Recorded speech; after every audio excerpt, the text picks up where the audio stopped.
Hey, everybody. Welcome to How Leaders Lead, where every week you get to listen in while I interview some of the very best leaders in the world. I break down the key learnings so that by the end of the episode, you'll have something simple that you can apply as you develop into a better leader. That's what this podcast is all about. Now, listen, we all know in any organization, there's always some kind of chaos. It's just the way the world works. But leaders don't just face chaos. They're defined by how they handle it. And that's why I can't wait for you to hear from today's guest, Mory Fontanez. She's the founder of 822 Group, and you'll hear the inside scoop on how she came to that name later. But she's helping companies and leaders reconnect with their higher purpose to grow their businesses. Now, if you're the type who hears that and thinks it sounds a little woo-woo or airy-fairy or whatever you want to call it, well, just hang on and keep listening. Mory actually shares a lot of hard evidence that without a higher sense of purpose, all that chaos can lead to lower productivity and higher turnover and burnout and all kinds of bad stuff. But leaders and companies who actually dig in and connect with a bigger set of values and purpose, they have a huge advantage. They're more confident, they're more clear, they're more satisfied at work. And no matter what kind of chaos or crisis they face, they're ready to go. So listen in and discover for yourself how you can tame the chaos with a higher purpose. Here's my conversation with my good friend and soon to be yours, Mory Fontanez.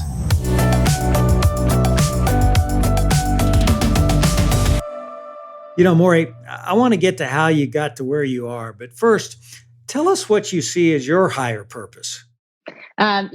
It's a great question and it's a lifelong journey, as I say to all of my coaching clients. But I really believe that I've been a truth seeker my whole life.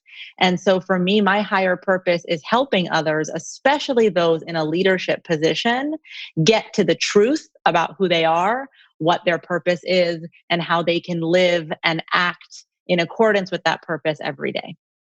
Well, you certainly got a noble cause for your work. And, I know you're the founder and CEO of 822, but you've positioned yourself, as I understand it, as the head purpose coach in the company. Now, I've never heard of a head purpose coach before. Tell us how you go about it. Yeah, absolutely. It's really about finding out with our clients their why. What is their reason for existing and their reason for being in the role that they're in and their reason for wanting to be a leader to begin with, and helping them uncover, almost like we are excavating clues as to who they really are. I think that my hypothesis around where we get lost in leadership today is that we lose ourselves, we lose our compass, and we lose our sense of, our own direction and purpose. And so as a result, we're seeing companies and brands that also then act without a purpose. And that's no longer acceptable to customers. They want to engage with purposeful brands and purposeful leaders. So our process is really about digging in, understanding the executive and their challenges, healing some old triggers and unhelpful stories that they tell themselves, which we all do, so that we can rewire their brain to be more aligned with their purpose, and so that they can make decisions from a place of clarity and inspiration, and teach their teams how to also be purposeful so that the brand itself can live its purpose every day. That really it sounds great, but it also sounds a little soft. Mm-hmm. What do you think is the big benefit of your leadership method? Well, there's so many things. The number one thing is that the workforce leaves companies and executives and managers that they don't believe in. So the number one benefit we're seeing is that we're developing more emotionally intelligent leaders who can connect better to their workforce. And therefore, they build a workforce that's more loyal, number one, but two, more productive. A lot of studies have shown, Harvard Business Review just did one, that when the workforce doesn't trust its leadership or the decision-making of its leaders, they are less motivated and therefore they're less productive. So the second benefit is productivity. When a leader is clear on their purpose and the brand is clear on its purpose and everyone's marching to the same drumbeat and to a direction that makes sense, we're noticing that productivity is increased and that morale is going up.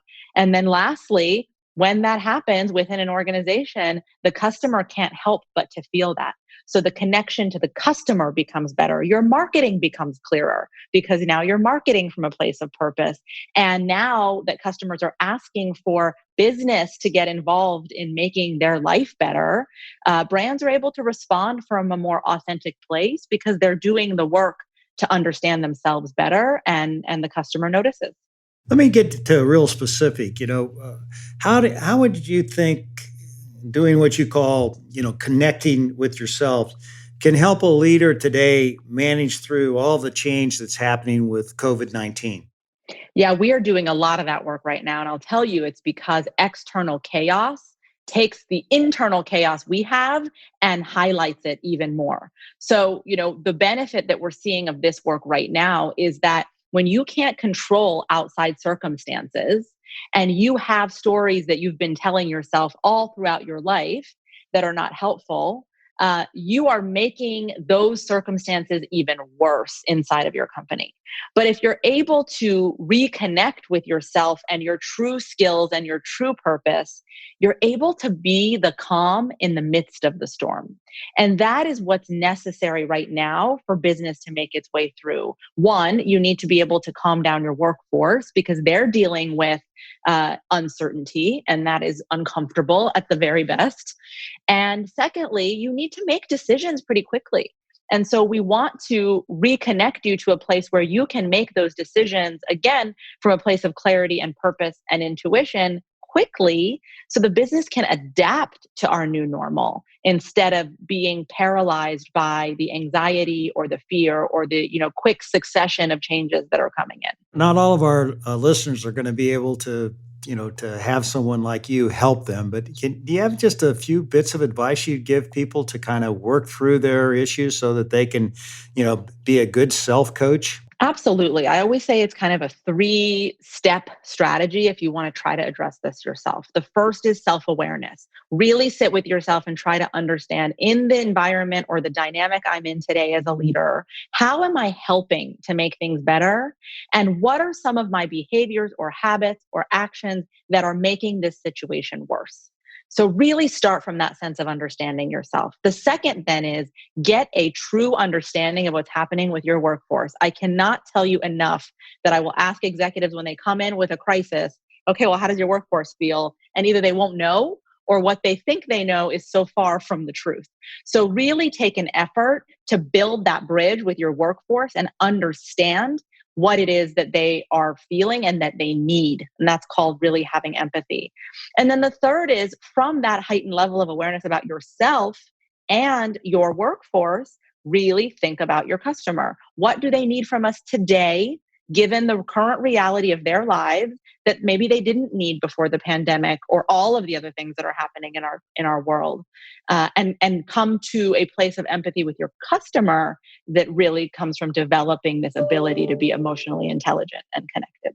Oh, that makes a lot of sense. And every leader in the world today seems is faced with the challenge of creating a more equitable, a more diverse, a more inclusive environment. How are you going about it in your own company, and what advice do you have to offer? Two things. First, we're looking at it for ourselves and just the consultants we bring on. And are we bringing in a diverse enough perspective and experience set? Or are we resting on our laurels and our comfort zone of, I come from the agency world. So there are certain types of people I always worked with that I just naturally was magnetized towards. And so for me, as the leader of 822 Group, it's been about thinking about, well, what are some different skill sets or different experiences that I haven't even thought about that I need to open my mind to?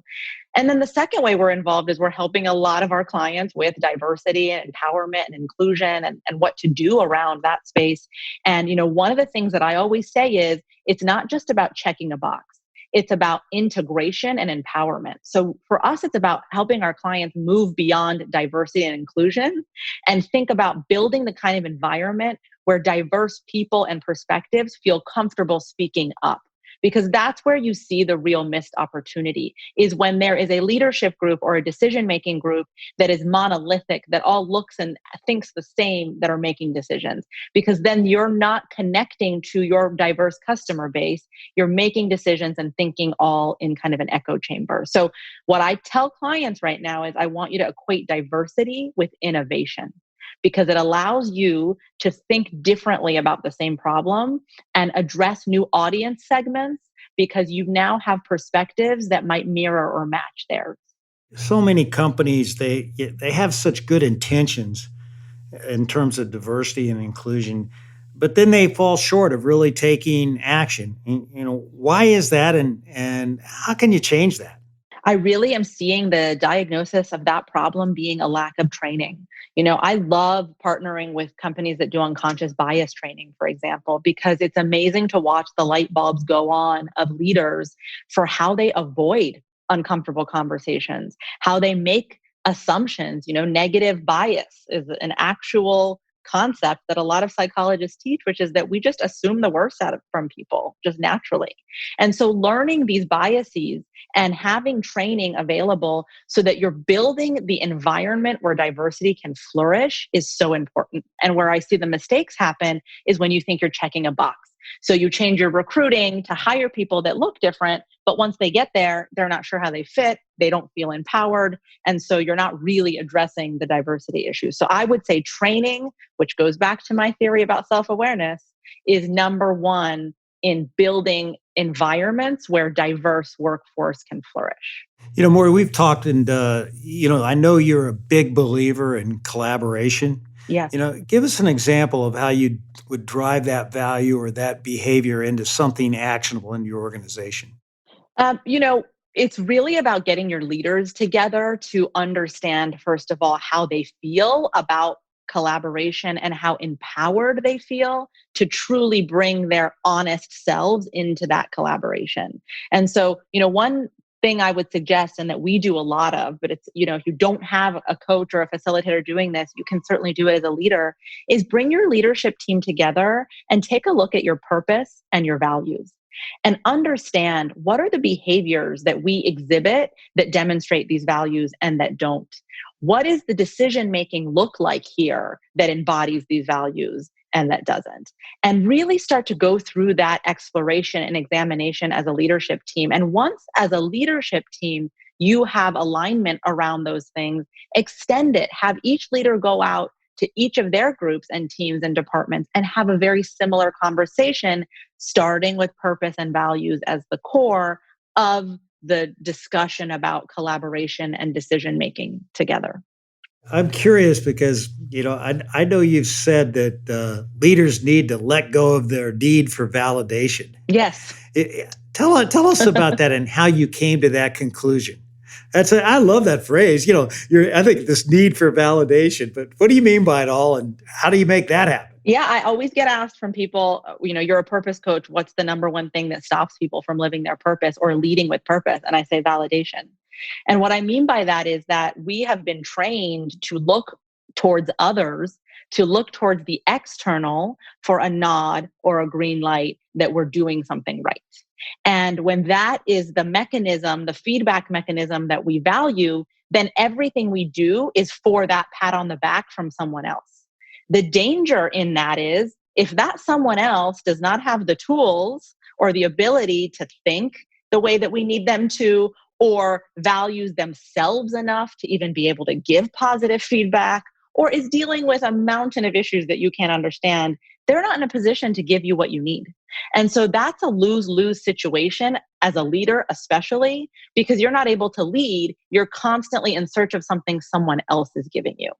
The power in reversing that and having that validation come from internal means that you are in total control of how you get what you need in order to move forward. And, I work with people that I executive coach on a concept of really being able to connect to your higher self, a higher form of you that is constantly trying to give you information that is for your own good, that sometimes we don't connect with or listen to. And so the need for validation can be solved by building that relationship with your higher self and being able to get the validation from yourself about making decisions and taking actions that you know are right for the vision that you have for your company or your team, not needing a pat on the back from someone who might not have the tools to even recognize what you're doing. So really understanding what your purpose is gives you the self-confidence to let go and truly help others. Yes, and it gives you a compass, right? We always need a moment where we can check in with ourselves and understand where we're going and why. It gives us a sense of fulfillment around why we exist that I think we need right now because the world is very chaotic. And the answer to that chaos is stillness within ourselves. And there's a lot of amazing leaders that practice mindfulness and understand the benefits of meditation. This is just another really important tool, which is purpose. And it creates that internal, GPS system so that we don't feel lost as often and we don't need others to show us the way. We are in relationship with our purpose in a way that it can do that for us. When you talk about concepts like stillness and self-validation and, letting go of validation, how many times do you talk to leaders and they kind of look at you and you look at them crazy? You think they're comatose, Yeah. There's like, what is this? What is she talking about? These are pretty soft concepts to get hard driving business people to buy into. I have to say, I've actually been surprised that, more and more executives understand these concepts because I think our consciousness is raising to the need for these things. But I also think that, being someone who can do this well is about my being able to use language in the moment with the person that's going to resonate with them. So there might be times that I'm not using these words, but I'm saying a very similar thing in different words that resonate with them in that moment. So it's really about knowing your audience and being able to communicate the same concepts in words that feel real to them. Absolutely. And we're off to a great start with this podcast. It's really interesting. But I'd like to let our listeners really get to know you a little bit better. And I've got a lightning round of Q&A I'd like to take you through real quick. You ready for Great. it? Yes. Okay. What 3 words best describe you? Authentic, empathetic, passionate. What's your biggest pet peeve? A lack of accountability in others. What book has had the biggest impact on your life and why? Wow.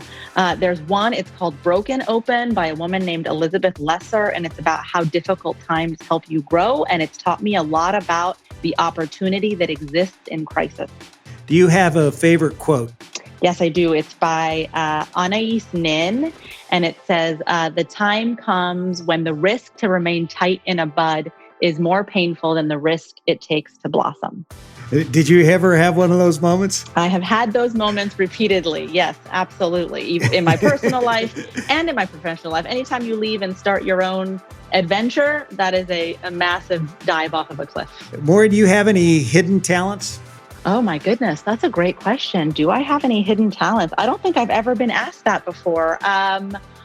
Wow, I think I'm actually a pretty good chef, and I don't even think I realized it until COVID and we had to be home and I was cooking constantly. Well, practice makes perfect, right? That's true. What's something about you that few people would know? Oh, that I can be an introvert. I have a real fear sometimes of putting myself out there in social situations. And I think every time I tell people that, it's pretty shocking because I seem pretty extroverted. If you could trade places with someone for one day, who would it be and why? Oh my goodness. Honestly, these days it's my kids. I'm feeling like that feeling of, youth not really understanding or appreciating the freedom you have to be creative and to play and to be in relationship with your real self before people tell you who you need to be. Yeah, I want to go back to one of the things you just said about being an introvert and having to work through, the courage to put yourself out there. When did you first learn how to do that? Can you tell us a story of when that hit you and then you got some success from it and you've been trying to get better at it every day?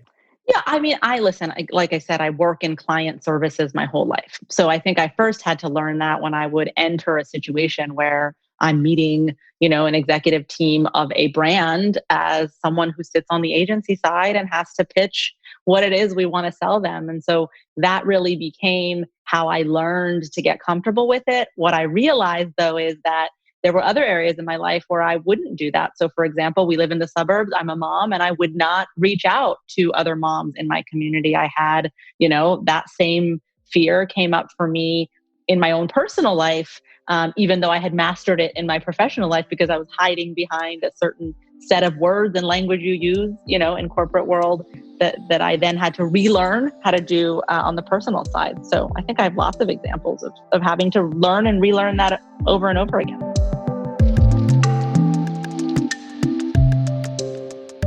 Mory, I'd like to peel the onion back a little more. Tell us about your upbringing. Sure. I actually am the parent of two immigrants from Iran. I was born in New Mexico and raised in Colorado. And being, kind of a second generation Iranian American, really grew up in the middle of two cultures, grew up in an Iranian household, learning a lot about, the importance of our customs and family and deep connection and respecting our heritage. But then, of course, as most children of immigrants will tell you, really struggling to make sure that, you're able to fit in and that you understand the culture that you're born and growing up in. So I've had a really interesting upbringing and then moved over to the East Coast and finished my education here in the DC area and have lived in the DC area ever since.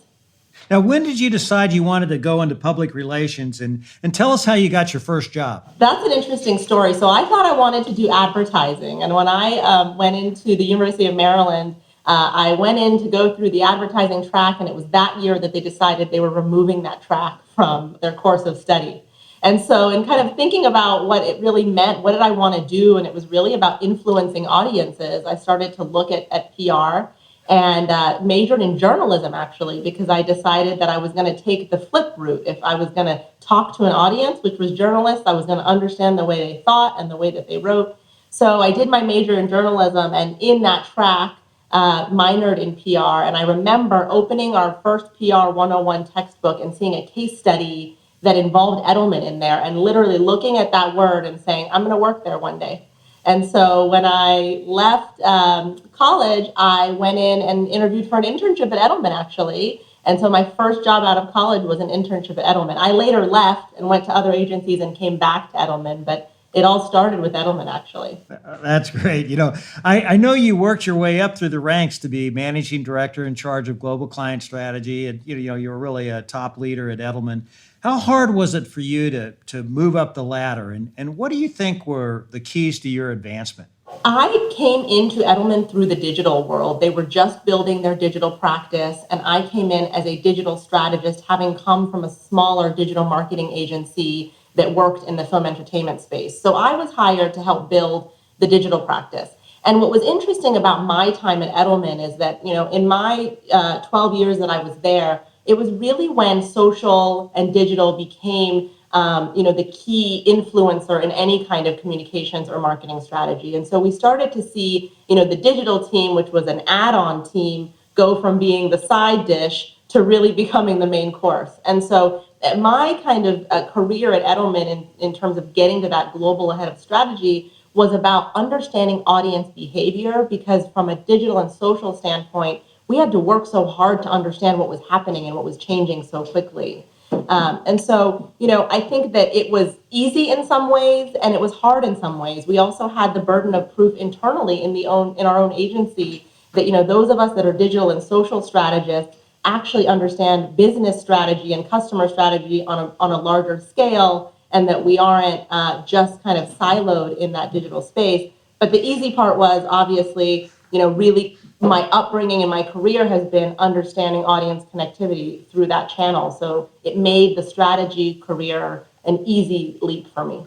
So, with digital and social changing all the time, how do you personally stay up with it? It's a great question. I always say that doctors are the worst patients, and I have the same challenges with my own brand, right? When I look at digital and social for 822 Group, it's like I all of a sudden forget all the things that I've taught other clients. But really, to answer your question, it's really about just first and foremost, listening to the conversations that are taking place, just having the time and space to value just getting involved in those channels on LinkedIn and Instagram and Facebook, and understanding what the people that you care about care about. And then from there, really starting to add your own voice by figuring out what is it that I truly have to add that's not adding to the cacophony, but is truly, something that is authentic to me that can help this discussion, and really kind of wading your way in by doing it slowly and authentically. Tell us a story about the biggest problem that you ever solved for a client. I managed the digital crisis team for a long time. And so we had a lot of problems that we solved for clients. Back in the day when bloggers truly had a lot of influence, we had a clothing brand for babies and toddlers that a blogger was posting photos from customers of what looked to be allergic reaction. And so that turned into an online crisis overnight, right? They thought there was something wrong with the product. And so really getting to actually work with the CEO of that company and talk to him about what it means to really embrace the blog culture and connecting the CEO and the blogger together so that they could build a authentic and transparent relationship really helped us navigate around that, because we were able to bring the blogger along the journey of really discovering what was wrong with the product, which actually ended up being an allergic reaction in 2% of children. But we got to show them the journey and be very authentic about the fact that even the company wasn't sure, and what did the R&D process look like, and so on and so forth. So I was 8 months pregnant at the time. So it was an interesting feeling for me to be working on something like that and be concerned about my own baby, but also really try to think about it from the perspective of the client and how we could help tell their story. So this really did cause a 2% of babies would have a reaction. How did you, as an expecting mother, how did you feel about that, working with your client on this issue? I'll be honest, in the beginning, I remember when it came to my door, I had some concerns about, I really wanted to make sure this wasn't us sugarcoating something that was harmful. And so I had to do my own due diligence to understand what was really happening. And when I understood that truly the leadership of that company was just as concerned, and that they had already, looked at their supply chain, looked at their ink creator, looked at their tag creator, and that they were really doing their due diligence, I felt better about it and was excited to get involved in. And it was almost like solving a mystery, right? Really trying to figure out what was truly going on. You've obviously spent a lot of time developing strategies for Edelman and your clients. What are the major tips you have for developing a great strategy? I always say that strategy is the intersection of your mission, your unique proposition as a company, and the needs of your customers. And so strategy starts by being highly data driven, really understanding what is our customer target, what is it that they need that they are not able to get from our competitors, and what is it that they are saying in now the multiple channels of communication they have that can give us clues about the way we can deliver our messages to them, to really show them that we're filling that need. But then, as I say, the intersection is, if you don't have clarity about your own mission and nowadays your values and how you're bringing that product to market in a purpose-driven way, then it does not connect, even though you do understand your audience. So it's about doing that work up front, understanding the audience, but really rediscovering your own mission as a brand and rediscovering, what your unique differentiator is, and sticking to those two things, and trying not to get distracted by all of the shiny tactics and noise and bells and whistles, but really staying on that roadmap. Well, what made you break away from the pack and become an entrepreneur and launch A22 Group? It was a hard decision. Obviously, having a long-standing career in a firm that's as respected as Edelman, it was a hard thing to do. I had a great opportunity in my director of strategy role to work with a lot of Fortune 500s on things that involved change, employee engagement, customer engagement. And what I was finding is that there was a huge gap in what people were talking about, which was their why. What is the purpose? How do we go back to the purpose? And the other thing that I was finding that I was becoming allergic to was just that chaos abounds. I always say chaos is inherent in running a business. It is not meant to be a negative term. I really found that chaos wasn't being addressed at its core. The symptoms were being addressed by multiple agencies selling different things, but I was really passionate about getting to the core of what are these challenges, what are the systemic behaviors, or even external disruptors that are causing this chaos. How do we help companies really dig and rediscover their own truth, their own mission, or what I say is rediscover the soul of the company? And then from there, from that really true place, go to their mission and values and purpose and build a brand that is being really authentic and very connected to its workforce and its customers at the same time. What's behind the name A22? So I have two stories. I have the fast one and the longer one. I'll tell you the quick one first, which is that it's my birthday. August 22nd is my birthday. But the reason I landed on 822 is because I actually have a fascination with numerology. And when I was looking at names for the company, I found that actually 8 means infinite and 22 means mastery. And I thought, oh, how interesting that we're really trying to get our clients to infinite mastery of what they do. So it fit quite well. Oh, that's great. I understand the core to your methodology is the idea that every company's values should be a driver of every action and not just a sign that's up on the wall. So many companies have the laminated values. Explain what your thinking is behind this. So my diagnosis of that is that most company values are not actionable. They are statements that maybe were co-created with the workforce, maybe not. But they are statements that were created to define behaviors or maybe even check a box around we know we need values, so we've got to kind of put these up there.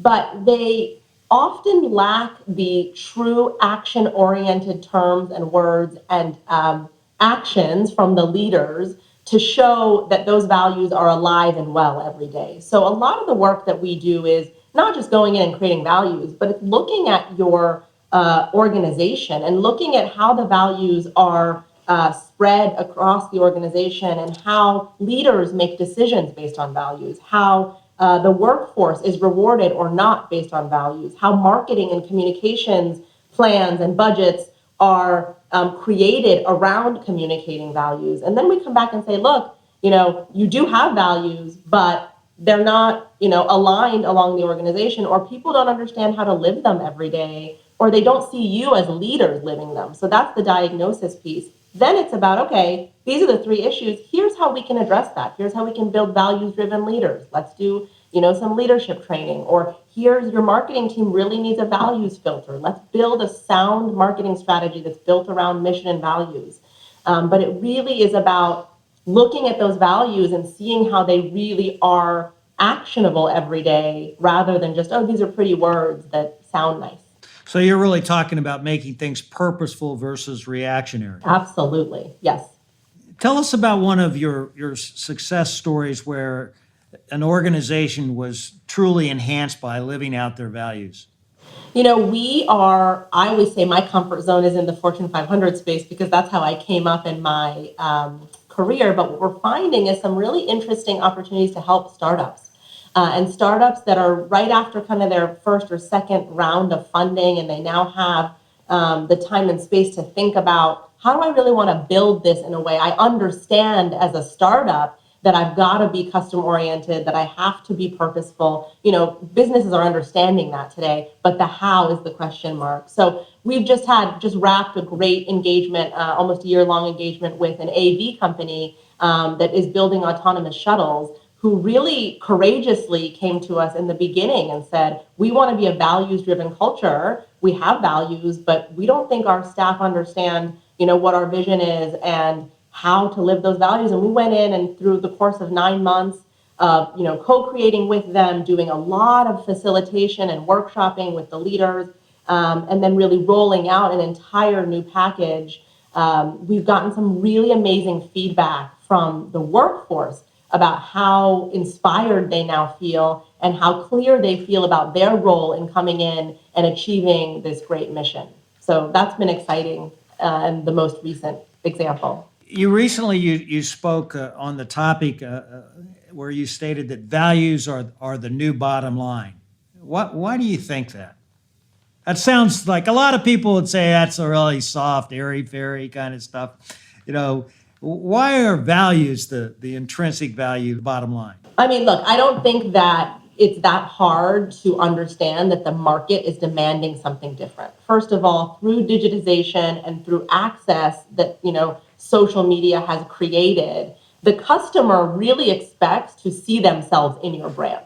And they also are using their purchase power to tell companies, I expect to understand how you're going to help impact the issues I care about. A recent study that the Harvard Business Review did said that 70% of millennials are willing to pay more for a product if they understand the issues that they impact.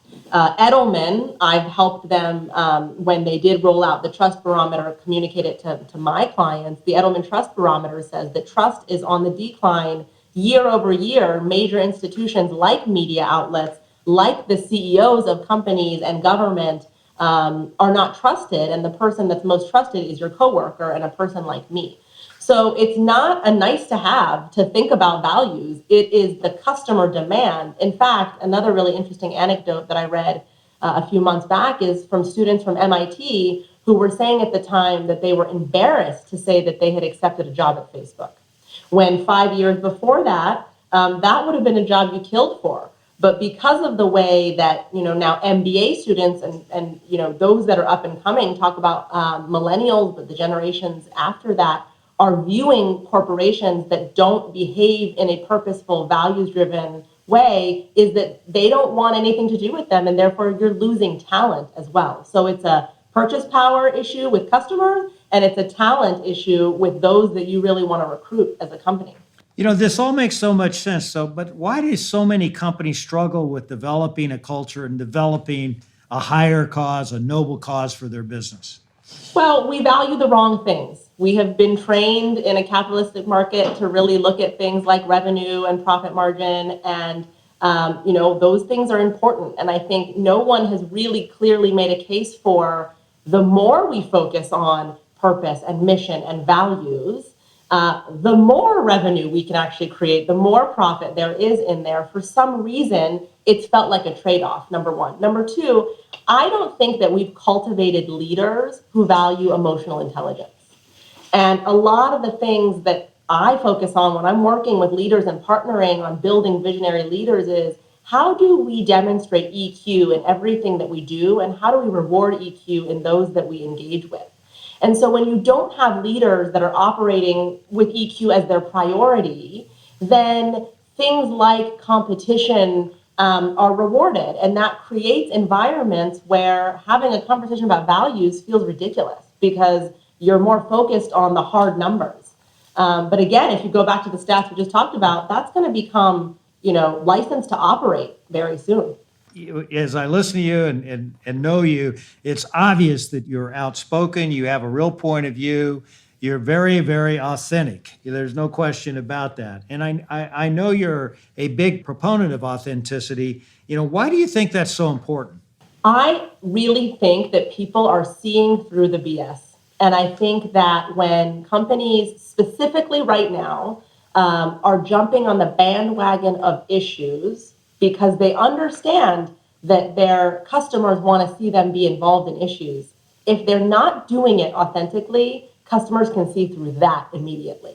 Was there ever a time when you struggled with your own authenticity? Absolutely. I'll tell you that I struggle with that every day. When I am trying to go into a corporation and talk about mindful leaders and emotional intelligence and healing chaos, and using words that in my, almost 20 years of corporate agency training sound woo-woo and crazy, I question that every day. And I wonder if I really say this thing that I mean, am I going to connect? And is this CEO really going to be able to listen to me and take me seriously? And so I have to challenge myself every day not to use the old agency jargon that I've been trained to use, but to really speak authentically about what it is I believe is standing in the way of bigger success.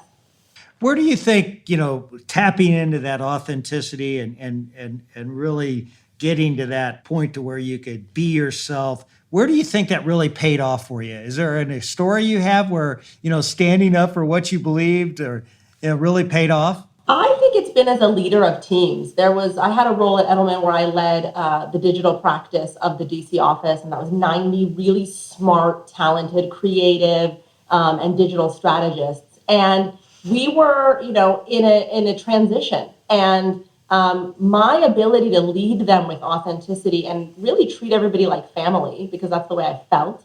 People always ask me, "What's your leadership superpower?" And I say love, which is, again, another crazy word to use in corporate America. But when you come in and you treat them that way, that authenticity and directness allowed me to tell them all I expect the same from them. And I expect them to sit there and do the work and have the self-awareness and have the accountability to try to think through their issues and solve them with their coworkers and with their partners. And so I hope, and I hear sometimes from some of them, that that's the legacy I've left behind, and that that's the kind of leadership that they crave now as they look at other groups, either there or within other organizations. So I get great feedback, I think, about the authenticity in my leadership. Do you think your superpower of love, do you think that's been the key to your success, or what would you say has been the number one driver of your success? I think there's been two. I think absolutely the love element is a double-edged sword. I think it has allowed me to truly bring my whole human self to every engagement, whether it be personal or business. And I think we don't have enough humanity in business. So I think it's allowed me to connect with clients in a way that maybe they haven't had from other consultants, because I lead with that love. And obviously, you have to have boundaries, though. And so that was a lesson I had to learn in my career around, not giving too much and being able to reserve some of that energy. I think the other one is really embracing the concept of intuition and embracing that you have a gut knowing that comes from experience, absolutely, but that if you just are able to be mindful and present and listen to, there's some guidance, there's a GPS in there. And I really learned to listen to that and not doubt it. You talked about earlier that you teach people how to follow their intuition. You know, how would you do that? So I work with a lot of leaders on intuition through leadership training. And one of the things we really spend a lot of time on is going back and digging through memories of moments where you just felt like you knew something, and really looking at, what did that feel like in your body? What did it feel like in the way that you spoke about that topic? Really trying to nail down thematics for throughout your life. When you've had a gut feeling about something and you spoke up, what happened? When you didn't speak up, what happened? What did that feel like? Did it change the way that your heart rate felt? Really trying to have people put circles around, this is what my intuition looks like. Because what I always say is, if you've never seen a zebra before and it's standing in front of you, you can't name it. And so the first thing that I really want to work on is naming it. This is intuition. And then we work on how to get comfortable making decisions based on your intuition. What does that look like in corporate America, where we have to be data and fact driven? What are some language you can use? How do you play with it? What are safe moments to experiment with it versus times when maybe you save it until you're a little bit more comfortable? So it's really about naming it and then learning how to use it. And then we do a lot of experimenting. Go off, do this thing for these 2 weeks. We're going to come back. We're going to talk about what that looked like and what tweaks we need to make. So, what makes your heart rate rise now? Oh my God, owning my own business. I think, being a part of a global agency where I always say I was like a lazy zoo animal and I was fed constantly. So, you have a very, different approach to solving problems that not everybody really follows. And I'm sure you have to deal with conflict at times. How do you work through conflict where you're really challenged on this? Tell us about the biggest conflict you had and how you handled it. I think my general view of conflict right now is to get really, really centered with myself and first and foremost, identify my role in the conflict. And then communicate with self-awareness and really talk about, first of all, this is what I'm feeling is happening, and here's how I can see I have contributed to this, and this is what I need from you.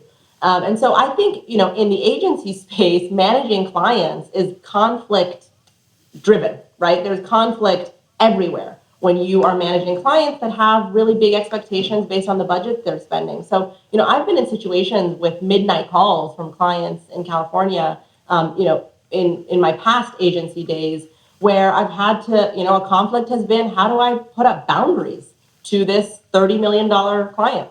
How do we talk through what you think is a priority versus following the strategy? And so what I found is that conflict management for me comes from self-awareness, taking accountability, and then empathy. And to me, empathy means just listening without any judgment. Because we listen and we're constantly thinking about our rebuttal. That's not empathy. Empathy is, what is it that you're saying and how can I identify with the feeling? I don't have to agree with the point of view, but maybe if I can uncover the feeling behind it, which is fear or insecurity or whatever it might be, I can relate to that feeling. And then that way we're coming from a common ground and the conflict doesn't feel so divisive anymore. Mory, I noticed that you've also been an adjunct professor at Georgetown University. Tell us about that experience and what you learned from it. I loved that experience. I think that I am a teacher at heart. I always wanted to be a teacher actually when I was younger, so I jumped at the chance to do that. And that experience was really focused on teaching digital strategy and digital crisis management strategy. And it was just really fun. I got to work in the postgraduate department with graduate students that were getting their master's in communications or marketing and really allow them to learn from my own experience. So we did a lot of real life, I was still at Edelman at the time. So this is what happened with my client today. How would we solve this? And we really almost took it into a laboratory and I was able to teach through real life example rather than through textbook. And that was really fun, hopefully for them, but for me. A second ago, you were telling a story about where the client, you had to help them work through the boundaries. Basically, this person woke you up in the middle of the night with what he thought was a big priority. That kind of leads me to balance. A lot of people are saying, integrate your whole life, your work, your home life, make it all one thing. What's your view on that? It's so funny. I think I have a maybe currently controversial view on it. I don't really believe in work-life integration. I think that work-life integration could, if used the wrong way, be an excuse to not be present in either place. To be at work and not be present in your work life and to be at home and not be present in your home life. So I prefer balance. And I actually wrote a blog post about this, which is why are we so uncomfortable with the term balance? Why are we so uncomfortable turning off that phone at our son's soccer game? What is it that we're afraid of? And can we confront the fear of that rather than feeling like it's okay to check because he's sitting on the bench? That to me is not addressing the core issue again. It's looking at the symptom. But the core issue, why do we always have to be on, goes to our own truths about something we feel like we're missing out on or some fear we have. And I believe in doing the work to really figure that out. And when you figure that out, you're able to be present in both parts of your life. And then you're able to be more of a quality mother, father, leader, sister, whatever it is, because you're totally immersed in that experience. You're not partially somewhere else. Mory, you've been widely recognized as one of the top public affairs, public relations leaders in the world. How important do you think recognition is in the way you interact with others and lead others? I think recognition is critical. I think from a workforce management standpoint, we don't focus enough on rewards. And when I look at teaching companies about values-led or purpose-led decision-making, I focus a lot on how can reward and recognition play a big role in underscoring how important being mission-oriented and values-oriented is to you. So I don't think that we are positive enough. I think that our brains are triggered by negative information. Turn on the news, they figured that out. And I think we've brought that in internally to corporations and organizations as well, which is like we get triggered by the chaos. We spend so much energy on the nonsense that if we spent it on really seeing the other person and recognizing them for their contribution, we'd have much happier workplaces. I think I saw a stat that said 51% of employees don't like going to work. That's just depressing. And we're not going to get a lot out of our workforce that way. How different is it for you, Mory, being an entrepreneur and a founder of a company versus being a part of a company? Oh my gosh, worlds apart. I thought it would actually be a little bit more similar. I think that the freedom that I have is nothing that I've ever experienced before in being able to really guide the direction that this train is headed. And also being able to say no. That's been really critical to me and to my team here, which is that we are, our values are real, connected, and courageous. And what that means is if we think we can help you, we are full force in. But we also have learned how to say, that's not us, or we don't think you should do this. And learning to say no has been a big learning curve for me. I think, being an employee, obviously the perks were really amazing opportunities. Again, being, an employee of a global agency, I got to meet and work with a lot of amazing brands and leaders. And obviously the security and stability of being a part of an organization that large is very, very different. But I don't think that I would trade it for this ability to really make a difference and create impact in the way that I'm hoping we do. What 3 bits of advice would you give to aspiring leaders? My first really big thing is really get clear on your own strengths and your challenges. And don't try to cover up your challenges. Really be open and radically vulnerable, as Brene Brown says, about what is it you're good at. I don't think we embrace that enough. We're hard on ourselves. But also, what is it that you do need help with? And that's what self-awareness is to me. So that's number one. Number two, I always say what creates chaos is lack of accountability. So the second step is really ensuring that there is accountability ingrained across your organization, throughout your teams, that you're demonstrating accountability as a leader, but that you are doing the hard work of holding other people accountable. And then the third one is bringing your whole self, remembering that humanity is what's going to get us through the changes that are coming, and really underscoring that by showing your full self at work every day and really encouraging others to bring their full selves. You don't leave your children at the door when you walk in. You are still a parent, you're still a daughter, you're still who you are. And so really embracing that as a leader, I think, creates more inspired and loyal employees and customers. Is there any different or additional advice you'd give to a woman or male leader? Is it basically the same, or is there? I get that question a lot, especially when I do EQ training, and people always say, oh, do you find that women have more EQ? And I always say no. I think it totally depends on the personality type of the person. I think the only difference that in advice that I would give women is really trusting yourself. We've really been taught to doubt and second guess our own voice. And it doesn't do anyone any service for us to stay quiet when we know the right answer.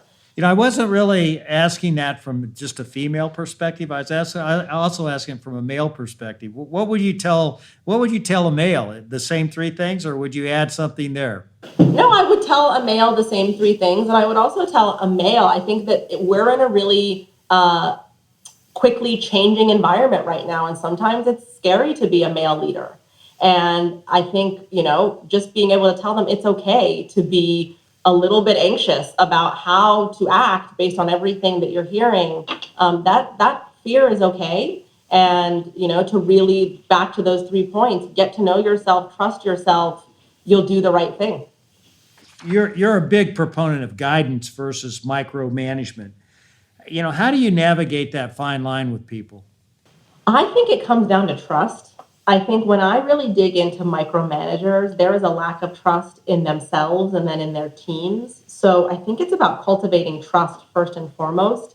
Then it's about clarity in roles and responsibility. A lot of times, shockingly, people don't really understand what their responsibilities are and what done looks like. What does success look like here? So once you've really built that trust, you've clarified those roles and responsibilities, it's about stepping back and giving the space for the person to achieve that mission. And then once the failure or the success has happened, coming back and having a conversation at that point, rather than always trying to anticipate what could go wrong. That's what I think micromanagers are doing.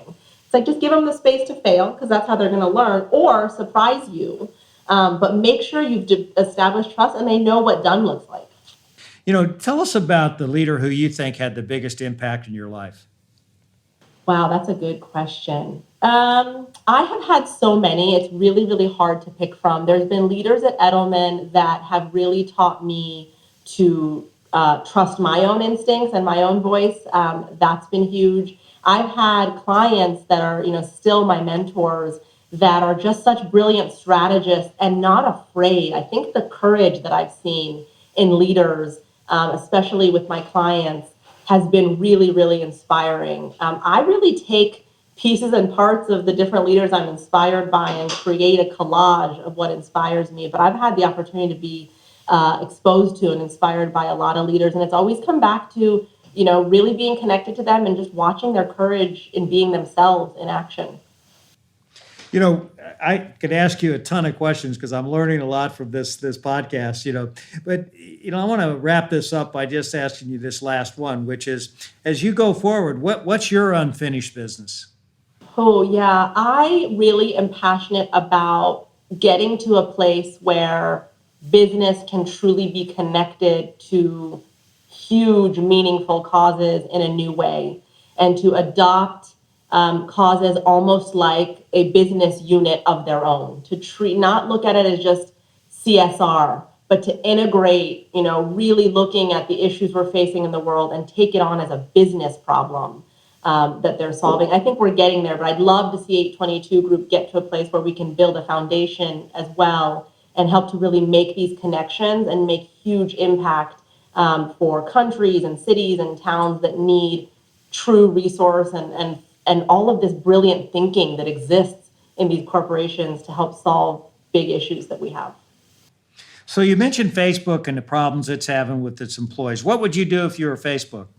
I think Facebook has to relook at their values, honestly. I think that, Facebook is obviously so large right now. It is so pervasive in everyone's life, especially, through the acquisitions they've made and adding the various channels that they have.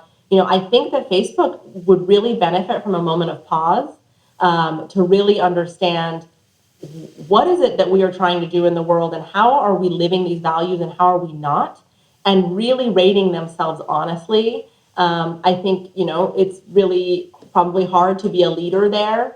And so really teaching mindfulness as leaders and accepting this concept of humanity and really reward those things in the leadership of Facebook would help to start to kind of build a bridge back to their original purpose. That's great, and I have just the company they should call, 822. Mory, thank you so much for taking the time to be with us today. You're terrific. Lots of great insights. I love your passion for the business that you've created, and you're really focused on growing. Thank you, David. It was so nice chatting with you. I really appreciate the opportunity.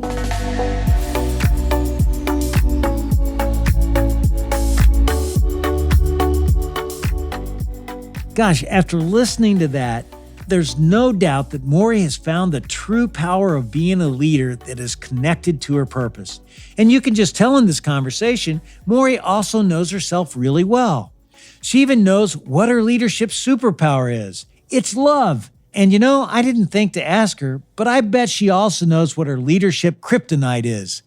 This week, as part of your weekly personal development plan, I want you to think about what your own leadership superpower and kryptonite might be.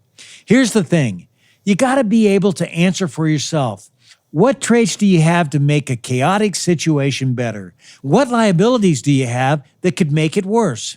It's going to take some real courage, but remember, it's important to start with self-awareness if you want to lead with purpose. So do you want to know how leaders lead? What we learned today is that great leaders tame the chaos by aiming for a higher purpose. Thanks again for tuning in to another episode of How Leaders Lead, where every Thursday you get to listen in while I interview some of the very best leaders in the world. I make it a point to give you something simple on each episode that you can apply to your business so that you will become the best leader you can be.